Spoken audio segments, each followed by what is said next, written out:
कामा में पहले कांग्रेस का प्रधान था और अब बीजेपी का बन गया है। निकाय और पंचायत चुनाव से पहले सत्ताधारी दल बीजेपी ने अपना रंग जमाया है। पंचायत उपचुनाव में प्रधान पद की 3 सीटों पर बीजेपी काबिज हुई, लिहाजा बीजेपी इसे भजनलाल सरकार की नीतियों की जीत बता रही है। ये रिपोर्ट देखिए।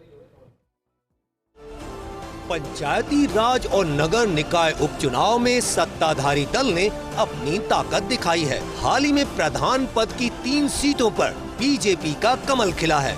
इससे पहले जिला परिषद, पंचायत समिति और नगर पालिका के कुल 19 वार्डों में उपचुनाव हुए थे। इनमें से 7 वार्डों पर भाजपा ने विजय प्राप्त की, जबकि कांग्रेस को केवल 6 सीटें ही मिल सकीं और शेष 6 सीटों पर अन्य प्रत्याशियों को सफलता मिली। उपचुनाव से पहले कांग्रेस के पास 19 सीटों में से 10 सीटें थीं, जो अब घटकर 6 पर सिमट गई हैं। कांग्रेस को 4 सीटों का नुकसान हुआ है, जबकि भाजपा ने अपना जनाधार बरकरार रखते हुए 7 सीटों पर विजय प्राप्त की।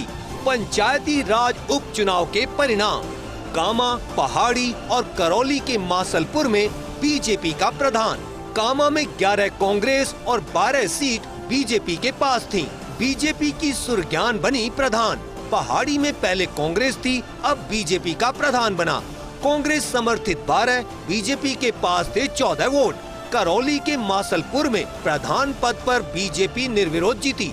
यहाँ पहले भी बीजेपी का प्रधान था।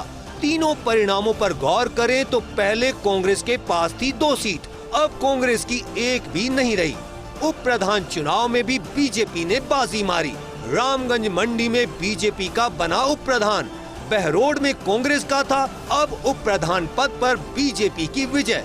रिजल्ट पर गौर करें तो बीजेपी की 1 सीट थी, अब 2 पर मिली जीत।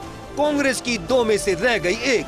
पंचायत और निकाय चुनाव से ठीक पहले भारतीय जनता पार्टी के लिए सुखद खबर यह है कि बीजेपी ने पंचायत उपचुनाव में कई जगहों पर जीत दर्ज की और सत्ताधारी दल होने का संदेश दिया। उन सीटों को भी बीजेपी जीतने में कामयाब रही जहां पर कांग्रेस का प्रभाव था और कांग्रेस के उम्मीदवार वहां पर प्रमुख होने के नाते दायित्व संभाल रहे थे। सत्ताधारी दल की नीतियों को बीजेपी के नेता अपनी जीत बता रहे हैं और ये दावा कर रहे हैं कि भजनलाल शर्मा की सरकार जो विकास के काम कर रही है उसकी बदौलत उपचुनाव में विजय मिली है। कैमरा जर्नलिस्ट जितेश के साथ योगेश शर्मा, फर्स्ट इंडिया, जयपुर।